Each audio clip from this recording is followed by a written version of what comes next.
सूरह बकरा आयत नंबर 1। बिस्मिल्लाहिर्रहमानिर्रहीम। अलिफ लाम मीम।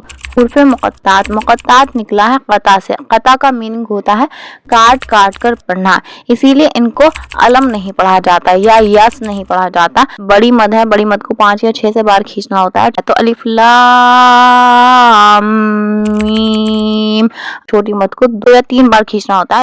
हुर्फ़े तहाजी भी 29 ही हैं, जो हुर्फ़े मुक़त्तात हैं वो भी 29 ही हैं। हुर्फ़े मुक़त्तात का अपना कोई मीनिंग नहीं होता है। सूरह बकरा की आयत नंबर 1 में ही अल्लाह ताला ने ये बता दिया है कि ये कुरान अल्लाह ताला की किताब है, जिसमें कोई शक नहीं है, क्योंकि सूरह बकरा की पहले ही वर्ड का हम मीनिंग नहीं जान सकते हैं। उस वक्त के जो लोग थे वो कुरान की आयतों का मजाक बनाया करते थे, लेकिन जब हुर्फ़े मुक़त्तात नाज़िल हुए तो किसी ने कुछ भी नहीं कहा। दैट इज़ व्हाई उनको भी यकीन आ गया कि कुरान अल्लाह ताला की ही किताब है। रसूलुल्लाह सल्लल्लाहु अलैहि वसल्लम हुर्फ़े मुक़त्तात का मीनिंग जानते थे, लेकिन उम्मत को बताना ये लाजिम नहीं था। तो आज के लिए इतना ही काफ़ी। अगर थोड़ी सी वीडियो अच्छी लगी तो like, share and subscribe, comment